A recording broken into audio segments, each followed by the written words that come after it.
Magandang umaga sa ating lahat. Narito ang update ukol sa maging lagay ng ating panahon.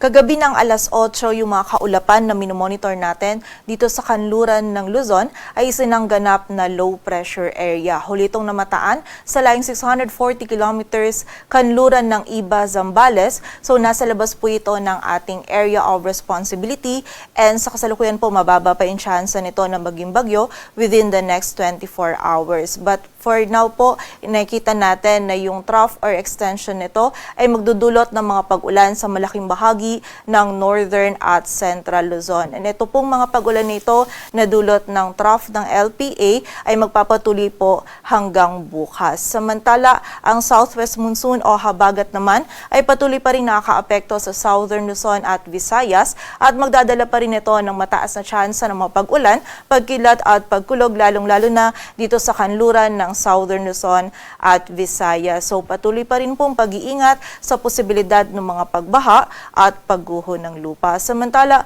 bukod po dito sa LPA na minomonitor natin sa labas ng ating area of responsibility, ay meron din po tayo mga kaulapan na minomonitor dito naman sa silangan ng Luzon. So continuous monitoring po tayo dito sa mga kaulapan nito sa posibilidad na ito ay magkaroon ng sirkulasyon at maging isang ganap na low pressure area sa mga susunod na araw.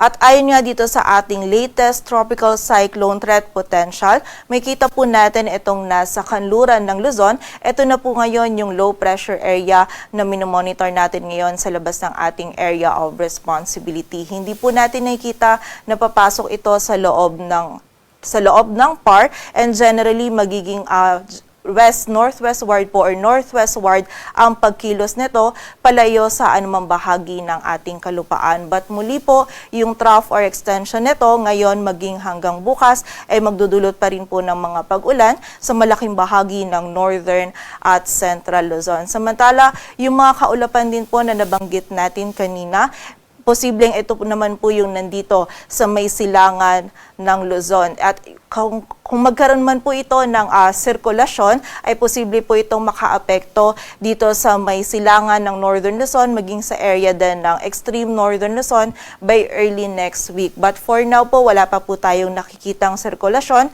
kaya patuloy na magantabay pa din sa updates na ipapalabas ng Pag-asa. At para nga sa maging lagi ng panahon ngayong araw ng Sabado, magiging maulap po yung kalangitan, may mga kalat-kalat na pag-ulan, pagkilat at pagkulog tayong mararanasan dito sa Ilocos Region, Cordillera Administrative Region, maging dito sa Central Luzon at sa bahagi din ng Batanes at Babuyan Islands. Dulot po ito ng trough ng LPA. Posible po yung katamtaman at kung minsan ay mga malalakas na pag-ulan, kaya pag-iingat po sa mga kababayan natin dyan sa posibilidad ng mga pagbaha at pagguho ng lupa. Samantala, magiging maulap din po yung kalangitan, mataas pa rin yung chance ng mga pag-ulan, pagkilat at pagkulog dito sa bahagi ng Metro Manila, Calabarzon, Mimaropa, maging sa area din ng Bicol Region. Dulot naman po ito ng habagat. Most likely po pagsapit ng hapon at gabi, doon po natin mas mararanasan yung mga malalakas na pag-ulan, kaya patuloy pa rin pong pag-iingat sa banta ng mga pagbaha at pagguho ng lupa. And kapag tayo ay lalabas, huwag pa rin po natin kalilimutan yung mga pananggalang natin dito sa mga pag-ulan nito. Samantala, sa nalalabing bahagi naman po ng Luzon ay meron tayong mararanasan pa din ng mga isolated na mga pag-ulan, dulot pa rin po ito ng mga localized thunderstorms. Agwat ang temperatura dito sa Metro Manila ay mula 24 to 32 degrees Celsius, sa Baguio ay 16 to 22, samantala sa bahagi naman ng Lawag at Tuguegarao, yung maximum temperature natin ay maaring umabot hanggang 31 degrees Celsius at sa Tagaytay naman maging sa Legazpi ay 30 degrees Celsius. Samantala sa bahagi naman ng Visayas at Mindanao, yung buong bahagi po ng Visayas, maging yung area din ng Palawan, patuloy po makakaranas pa din ng mataas na tsansa ng mga pag-ulan, pagkilat at pagulog-dulot po ito ng habagat, lalong-lalo na yan dito sa Palawan at sa area din po ng Western Visayas. Posible pa rin pong hanggang kung minsan ay mga malalakas na pag-ulan yung ating maranasan, kaya patuloy pa rin pong pag-iingat para sa ating mga kababayan, lalong-lalo na po doon sa mga patuloy pa rin nakakaranas nakaranas ng mga pag-ulan simula ng mga nakaraang araw. Samantala, dito naman sa buong bahagi ng Mindanao, magiging bahagyang maulap hanggang sa maulap po yung kalangitan. May posibilidad pa rin po tayo ng mga biglaang pag-ulan, pagkilat at pagkulog, lalong-lalo yan sa hapon at gabi, dulot ng mga localized thunderstorms. Agwat ng temperatura sa Cebu ay mula 24 to 32 degrees Celsius, samantala yung maximum temperature natin sa Iloilo, Tacloban at sa Cagayan de Oro ay maaaring umabot hanggang 31 degrees Celsius.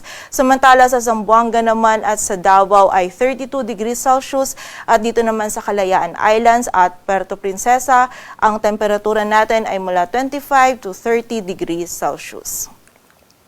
Para naman po sa lagay ng dagat baybayin ng ating bansa, wala po tayong nakataas na gale warning, kaya malay makakapalaot yung mga kababayan nating mga isda, pati na rin yung may mga maliliit na sasakyang pandagat. Dito sa Metro Manila, ang araw ay sisikat mamayang 5:42 ng umaga at lulubog mamayang 6:18 ng hapon.